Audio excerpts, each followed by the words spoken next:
இயேசு ஜீவிக்கிறார். சுவிசேஷ ஊழியம் வழங்கும் ஜீவ வார்த்தைகள். கிறிஸ்துவில் பிரியமானவர்களே, ஆண்டவராகிய இயேசு கிறிஸ்து நாமத்தில் உங்களை யாவரையும் அன்போடு வாழ்த்தி வரவேற்கிறோம். இயேசு ஜீவிக்கிறார் ஊழியத்தின் சார்பாக ஜீவ வார்த்தைகள் நிகழ்ச்சிக்கு வந்து உங்களை கர்த்தர் ஆசீர்வதிப்பாராக.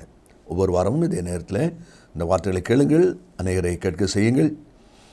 எங்களுடைய வெளியீடுகள் தேவையானாலும் ஊழியத்தில் பயன்படுத்த விரும்பினாலும் எங்களோடு தொடர்பு கொள்ளுங்கள். நாம் ஒருமித்து அவர் நாமத்தை உயர்த்துவோமாக. யூடியூப்பில் ஜானியம் ஜெராஜ் என்று நீங்கள் டைப் செய்வீர்களானால் இன்னும் அநேக செய்திகள், பாடல்களை நீங்கள் கேட்பதற்கு ஏதுவாகும். சப்ஸ்கிரைப் பண்ணுங்கள். நாம் ஒருமித்து அவர் நாமத்தை உயர்த்துவோம். இந்த நாளில் தேவன் நமக்கு தருகிற வார்த்தையை நான் வாசிக்கிறேன். ஜெபத்துடன் கேளுங்கள். சங்கீத புஸ்தகம் 45வது அதிகாரம் 10-11 வசனங்கள். குமாரத்தியே கேள், உன் செவியை சாய்த்து சிந்தித்துக்கொள். உன் ஜனத்தையும் உன் தகப்பன் வீட்டையும் மறந்துவிடு. அப்பொழுது ராஜா உன் அழகில் பிரியப்படுவார். உன் ஜனத்தையும் உன் தகப்பன் வீட்டையும் மறந்துவிடு. அப்பொழுது ராஜா உன் அழகில் பிரியப்படுவார் என்று சொல்லி இந்த வார்த்தை சொல்லப்படுவதை பார்க்கிறோம். குமாரத்தியே கேள் என்று சொல்லி, அந்த குமாரத்தி என்பது தேவனுடைய பிள்ளைகள், மீட்கப்பட்ட ரட்சிக்கப்பட்டிருக்கிற கர்த்தருடைய பிள்ளைகள், தேவனுக்கு தங்களை அர்ப்பணித்திருக்கிற பிள்ளைகள் என்ன செய்ய வேண்டும் என்று சொன்னால், உன் ஜனத்தையும் உன் தகப்பன் வீட்டை நீ மறந்துடு. அப்பொழுது ராஜா உன் அழகில் பிரியப்படுவார். இங்கே அழகு என்று சொல்லப்படுகிற இந்த வார்த்தை நம்முடைய சரீரத்தில் மாம்சத்தில் தோன்றுகிற அந்த ஒரு அழகு அல்ல. ஒருவேளை சாட்சியுள்ள ஒரு வாழ்க்கையை குறிக்கி. அதே சமயத்தில் வேதாந்தத்தில் நம்ம வாசிக்கும் போது உன்னத பாட்டு 5:16 வாசிப்பிலானால் அதில் சொல்லப்பட்டிருக்கிறது, அவர் முற்றிலும் அழகுள்ளவர், நேசர், முற்றிலும் அழகுள்ளவர். அப்படியான உன் அழகில் பிரியப்படுவார் என்றால், நீ கர்த்தருடைய காரியத்திற்காக செய்யப்படுகிற ஒவ்வொரு காரியங்களையும் கர்த்தர் கவனிக்கிறார். அதில் அவர் பிரியமாயிருக்கிறார். ஆகையினாலே தேவனுடைய திட்டம், தீர்மானம் நம்முடைய வாழ்க்கையில் நிறைவேறும்படி நாம் செயல்படுவதிலே காரியத்திலே கர்த்தர் பிரியமாயிருக்கிறார். அதுதான் அவருக்கு அழகானது என்று சொல்லி அந்த வார்த்தை சொல்வதை பார்க்கிறோம். 1 சாமுவேல் 16:12 நாம் வாசிக்கும் போது, ஆடுகளை மேய்த்து கொண்டு தாவீது வரும்போது சாமுவேல் பார்க்கிறார். சிவந்த மேனி, அழகிய கண்கள், நல்ல ரூபம்.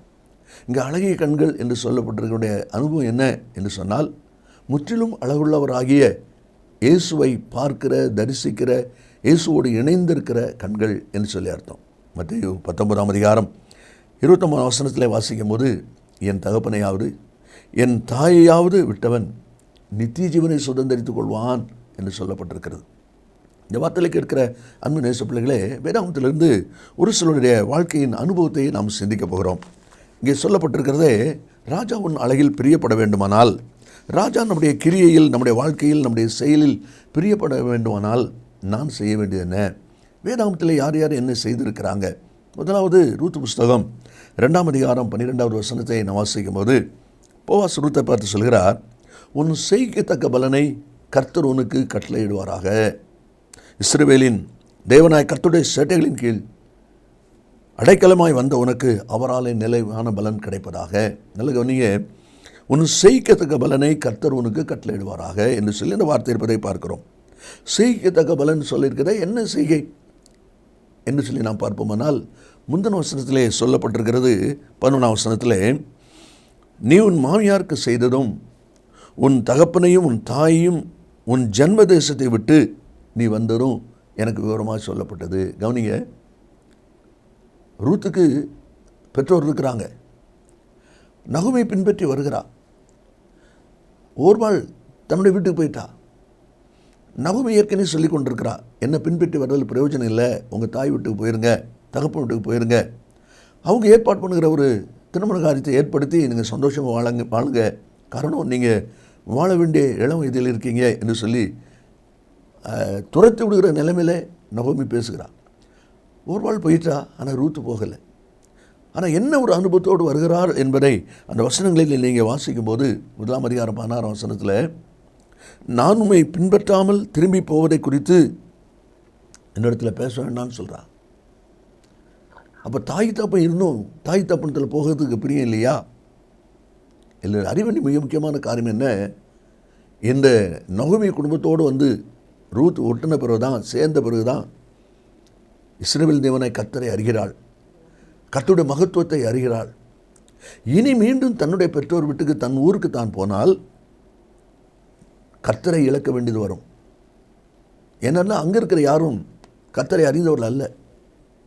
ஆகையினால என்னுடைய பெற்றோரை வேண்டுமானால் நான் இழப்பேன், ஆனால் கர்த்தரை இழக்க மாட்டேன் என்கிற ஒரு வைராக்கியத்தோடு அவள் இருப்பதை பார்க்கிறோம். அதுதான் சொல்லப்பட்டிருக்கு. தகப்பனையாவது தாயாவது விட்டவன் அப்படியானால் கர்த்தருக்காக, கர்த்தருடைய அன்பிற்காக, தேவனுடைய மகத்துவமான காரியங்களுக்காக தன்னுடைய இனம் ஜனம் சொந்தம் பந்தம் என்று சொல்லப்படுகிற தன் தகப்பன் விட்டையும் அவள் விட்டு வருகிறதை பார்க்கிறோம். இந்த வார்த்தையில் கேட்கிற அன்பு நேச பிள்ளைகளே, ராஜா உன் அழகில் பிரியப்படுவார். என்ன அழகு!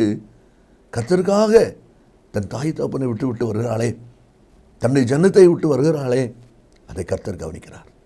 பின்னால் நம்ம வாசிக்கிறோம், எந்த நகோமி முடியாதுன்னு சொன்னாலோ அதே நகோமி நான் உனக்கு சௌக்கியத்தை தேடாதிருப்பேனோ என்று சொல்லி 3ஆம் அதிகாரம் 1 வசனத்தில் அவளுக்கு ஒரு வாழ்க்கை துணை தேடுவதில் அவள் தீவிரமாய் வருகிறாள். இது பரிசுத்த அவனுடைய செயல் என்பதை குறித்து நகோமி புஸ்தகத்தில் நாம் வாசித்திருக்கிறோம் அல்லவா?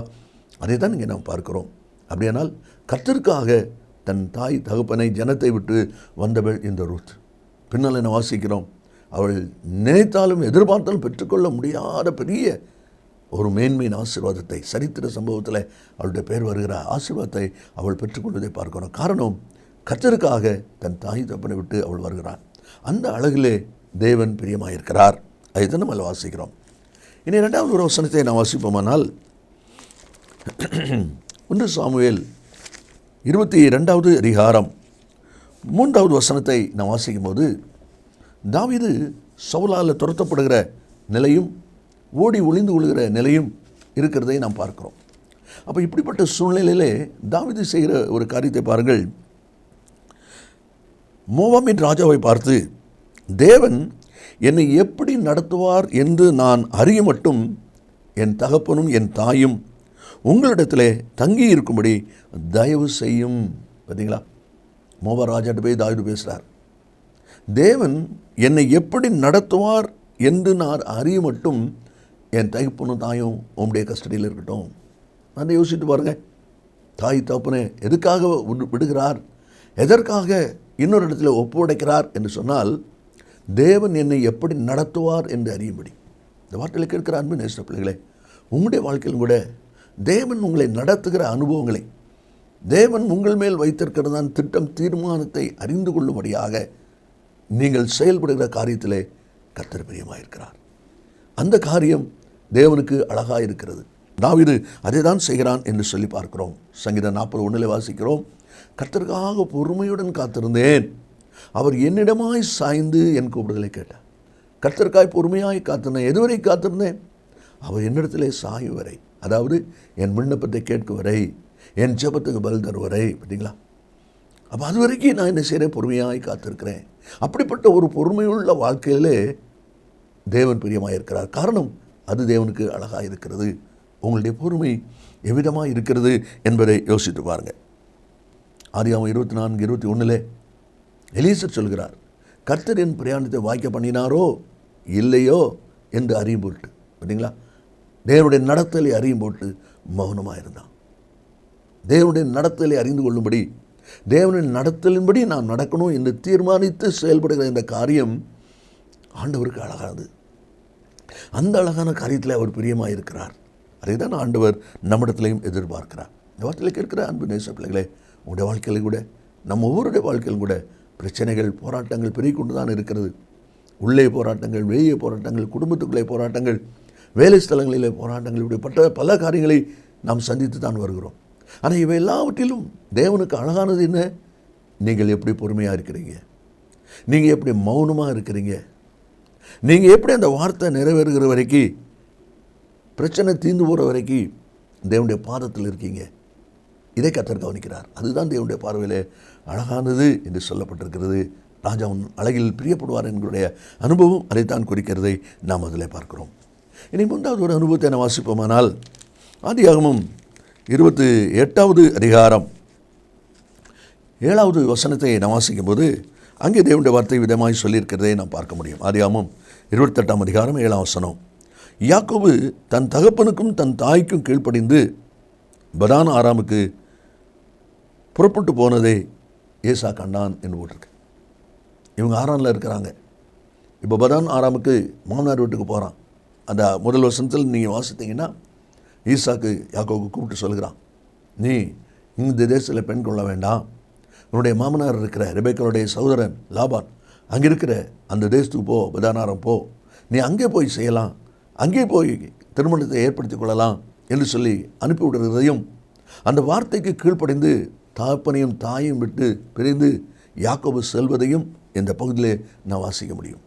இங்கே என்ன ஒரு சமூகம் நடக்கிறது என்று சொன்னால், இந்த யாக்கோபு அவனுடைய வாழ்க்கையில் இருக்கிற தேவனுடைய திட்டம், தகப்பனுடைய பெற்றோருடைய விருப்பம் நிறைவேற வேண்டுமானால் பெற்றோரையும் விட்டுவிட்டு அவன் தன்னுடைய மாமனார் இருக்கிற ஊருக்கு பதானாராமுக்கு அவன் போக வேண்டியதாக இருக்கிறது. அதுதான் பார்க்குறோம். அப்படியானால் தகப்பன் வீட்டை மறந்துரு, ராஜா உன் அழகில் பிரியப்படுவார் என்பது என்ன? தேவனுடைய திட்டம் நிறைவேறுவதற்கு தன்னை அர்ப்பணிப்பது ராஜாவுக்கு அழகானது. அதில் அவர் பிரியமாக இருக்கிறார். ஒருவேளை இந்த காரியம் அவ்வளோ எளிதான காரியம் என்று சொல்லி நாம் சொல்ல முடியாது. சற்று கடினமான ஒரு பாதை இது, சற்று கடினமான ஒரு பிரயாணம் இது. அப்போ இப்படிப்பட்ட ஒரு பிரயாணத்தை மேற்கொள்ளும் பொழுது என்ன சம்பவிக்கும், என்ன நடக்கும் தெரியாது. ஆனால் அதே சமயத்தில் தேவனுடைய திட்டம் நம்முடைய வாழ்க்கையில் நிறைவேறணும் என்பதற்காக, பெற்றோருடைய விருப்பம் அது என்பதற்காக யாக்கோபு புறப்பட்டு செல்வதை நாம் அதில் பார்க்கிறோம். இந்த வார்த்தைகளை கேட்கிற அன்பு நேச பிள்ளைகளே, நாமும் நம்முடைய வாழ்க்கையில் பரலோக தேவனுடைய திட்டத்தை நிறைவேற்றும்படி நாம் அழைக்கப்படுகிறோம். அந்த வார்த்தையின் அனுபவத்தில் கூட நாம் பார்க்கும்போது 28ஆம் அதிகாரத்தில் 12வது வசனத்தில் பெற்றோருடைய வார்த்தையின்படி அவன் புறப்பட்டு வரும்பொழுது ஒரு சொப்பனத்தை கண்டான் என்று சொல்லி 12வது வசனத்தில் நாம் வாசிக்கிறோம். ஏணியிலே இறங்குகிற தூதர்கள் இறங்குகிற ஒரு அனுபவத்தை குறித்து அது சொல்லப்பட்டிருக்க நாம் பார்க்கிறோம். திரும்பி வரும்போது கர்த்தர் தான் சொன்னபடி ஒரு வார்த்தையை நிறைவேற்றுவேன் என்று சொல்கிறார். 15ஆம் வசனத்தில் நான் உனக்கு சொன்னதை செய்யும் அளவும் உன்னை கைவிடுவது இல்லை என்கிற வாக்குத்தத்த வார்த்தையோடு கர்த்தர் அங்கே அனுப்புகிறதை நாம் அதில் பார்க்கிறோம். இந்த வார்த்தைகளை கேட்கிற அன்பு நேச பிள்ளைகளே, உங்களுக்குள் தேவனுடைய திட்டம் என் வாழ்க்கையில் நிறைவேறணுங்கிற ஒரு எண்ணம், ஒரு திட்டம், ஒரு தீர்மானம் உருவாகுமானால் கர்த்தரதை காண்கிற தேவனாக இருக்கிறபடினால் அதை நிறைவேற்றுகிற விஷயத்தில் நாம் நினைப்பதை காட்டிலும் பன்மடங்கு தீவிரமாக, பன்மடங்கு நமக்கு உறுதுணையாக இருந்து கர்த்தர் இந்த காரியத்தை நிறைவேற்றுகிறார். அதை தான் நம்முடைய வாழ்க்கையில் பார்க்கிறோம். யாக்கோபு போகும்போது கோலுங்கையுமா போனேன், வரும்போது பரிவாரங்களோடு திரும்பி வரேன்னு சொல்கிறான். எப்படி இவ்வளோ பெரிய ஆசீர்வாதம் மேன்மை நடந்தது, எப்படி இவ்வளோ பெரிய நன்மைக்கு அவன் பாத்திரவானா மாறினா என்று சொல்லி பார்ப்போமானால், தாய் தப்பனை விட்டுட்டு தேவனுடைய திட்டம் நிறைவேறுவதற்காக புறப்பட்டு போனால் பார்த்தீங்களா, இந்த செயல் தேவனுடைய பார்வையில் அழகாகவும் தேவனுக்கு பிரியமாகவும் இருந்ததுனால தான் அந்த காரியத்தை அவன் செய்கிறான் என்பதை நாம் அதில் பார்க்கிறோம். அதே தான் வார்த்தையிலே நம்ம அதில் வாசிக்கிறோம். இந்த வார்த்தையின்படி தேவனுடைய பிள்ளைகளாய் நாமும் கர்த்தருடைய கரத்தில் அர்ப்பணித்து செயல்படும் போது பின்னால் நம்ம வாசிக்கிறோம். 32ஆம் அதிகாரம் 28வது வருஷத்துக்கு நம்ம வரும்பொழுது அதில் சொல்லப்பட்டிருக்கிறது, உன் பேர் இனி யாக்கோபு அல்ல இஸ்ரவேல் என்று மாற்றப்படும் என்று சொல்கிறான். அப்படிப்பட்ட ஒரு பெரிய ஒரு மாற்றம் உருவாகுவதற்கு காரணம் என்ன சொன்னான். கடைசியாக நம்ம வாசிக்கிறோம் ஆதியாகமம் 31வது அதிகாரம் 14வது வசனத்தை நான் வாசிக்கும்போது அதிலே சொல்லப்பட்டிருக்கிறது, ராகேலும் லேயாளும் எங்கள் தகப்பன் வீட்டிலே இனி எங்களுக்கு பங்கும் சுதந்திரமும் உண்டோ என்று சொல்கிறாங்க. அதோடு மட்டும் நிறுத்தாமல் 16வது வசனத்து கடைசியில் என்ன சொல்கிறாங்க பாருங்கள், இப்படி இருக்க தேவன் உமக்கு சொன்னபடியெல்லாம் செய்யும் என்றார்கள். தேவன் உமக்கு என்ன சொன்னாரோ அதை செய்யும். தேவனுடைய சத்தத்தை சித்தத்தை நீங்கள் செய்யும்போது நாங்கள் 2 பேரும் துணையாக வருவோம், பின்னால் பின்பற்றுவோம் என்று சொல்லி அந்த வார்த்தை இருப்பதை நாம் அதில் பார்க்கிறோம். அப்படியானால் குமாரத்தியை கேள், உன் செவி சாய்த்து சிந்தித்துக்கொள், உன் தகப்பன் ஜனம் மறந்துரு, அப்பொழுது ராஜா உன் அழகிலே பிரியப்படுவான்னு சொல்லப்பட்டிருக்கிறதே. 4வது ஒரு அனுபவம் என்ன என்று சொல்லி பார்ப்போமானால் அதில் சொல்லப்பட்டிருக்கிறது, தேவன் உமக்கு என்ன சொல்லுகிறாரோ அதன்படி செய்யும். அப்படிங்களா, அது எனக்கு பிரியம். அதைத்தான் பார்க்குறோம். அதை தான் அவர்கள் தங்களுடைய வாழ்க்கையில் நிறைவேற்றுகிற ஒரு அனுபவத்தையும் பார்க்குறோம். ஆண்டவர் சொன்னார், நான் காண்பிக்க தேசத்துக்கு போ என்று சொல்லி ஆபிரகாம் சொன்ன உடனே எங்கே போகிறோன்னு சொல்லி கேட்காம அவன் பாட்டுக்கு புறப்பட்டு போகிறான். எப்படி? தேவனுடைய சத்தத்துக்கு கீழ்ப்படுகிற ஒரு அனுபவம். அதை தான் ஆதியாகமம் 6:22 வாசிக்கும்போது நோவா தேவன் தனக்கு கட்டளையிட்டபடி செய்தான். அதை தான் நான் நிறைவேற்ற அழைக்கப்படுகிறோம். தேவனுடைய சித்தத்தை நிறைவேற்றும் போது அது அவருக்கு அழகாகவும் இருக்கிறது, அது பிரியமாகவும் இருக்கிறது. அதைத்தான் இங்கே வாசிக்கிறோம். குமாரத்தியை கேள், உன் தகப்பன் தாய் வீட்டை மறந்துடு. அப்பொழுது ராஜா உன் அழகில் பிரியப்படுவார். எந்த அழகு? இந்த சரீரத்தில் இருக்கிற இந்த அழகல்ல, இது சீக்கிரம் மாறி போகும். அப்போ அழகு என்பது எதை குறிக்கும்? தேவனை நம்முடைய வாழ்க்கையில் வெளிப்படுத்துகிற அனுபவம். நான்கு பார்க்கிறோம், ரூத்து கர்த்தருக்காக பெற்றோரை விட்டுவிட்டாள் என்று சொல்லி பார்க்கிறோம். தாவீது தேவனுடைய நடத்துதலை நான் அறியும்படி என் தாய் தகப்பன் இருக்கட்டும் அப்படின்னு சொல்லி மோவாப் ராஜாட்ட ஒப்பு கொடுக்கறத நம்ம அதில் பார்க்குறோம். யாக்கோபு தேவனுடைய திட்டம் தன் வாழ்க்கையில் நிறைவேறும்படி தன் தாய் தகப்பனை விட்டு பிரிந்து தன் மாமனார் வீட்டுக்கு வருகிறதை நாம் அதில் பார்க்கிறோம். கடைசியாக எங்கள் தகப்பன் வீட்டில் எங்களுக்கு பங்கு ஏதுன்னு சொல்லி அங்கே லேயாளும் ராகிலும் சொல்கிறாங்க. காரணம், தேவன் உங்களுக்கு என்ன சொல்கிறாரோ அதன்படி செய்யும். இந்த வார்த்தை கேட்கிற அன்பு நேச பிள்ளைகளை, நாமும் இது விநியோகம் செய்வோமானால் தேவனுக்கு அழகாக இருக்கும், தேவனு நம்மளே பிரியப்படுவார். நாம் ஜெபிப்போமா? இயேசு சீக்கிரம் வரப்போகிறார். நல்ல பிதாவே நன்றியோடு துதிக்கிறோம். நம்முடைய வார்த்தை ஆமென்றும் ஆமென்னு இருப்பதற்கு ஸ்தோத்திரம். இந்த வார்த்தை கேட்கிற ஒவ்வொரு பிள்ளைகளுக்குள்ளும் தங்களை இன்னும் ஆராய்ந்து உமக்கு முன்பாக அழகுள்ளவராக உம்மால் பிரியப்படுகிறவராக ஜீவிக்க உதவி செய்யும். கர்த்தர் இயேசுவின் நாமத்தில் பிதாவே, ஆமென் ஆமென். கர்த்தர் உங்களை ஆசீர்வதிப்பாராக. ஆமென். மேலும் விவரங்களுக்கும் உங்கள் ஜெப தேவைகளுக்கும் நீங்கள் எங்களோடு தொடர்பு கொள்ள வேண்டிய முகவரி, ஜீசஸ் லிவ்ஸ் காஸ்பல் மினிஸ்ட்ரீஸ், சகோதரர் John M Jeyaraj, 123A Dohnavur road, Mavadi, Nellai மாவட்டம், தென்னிந்தியா 627107.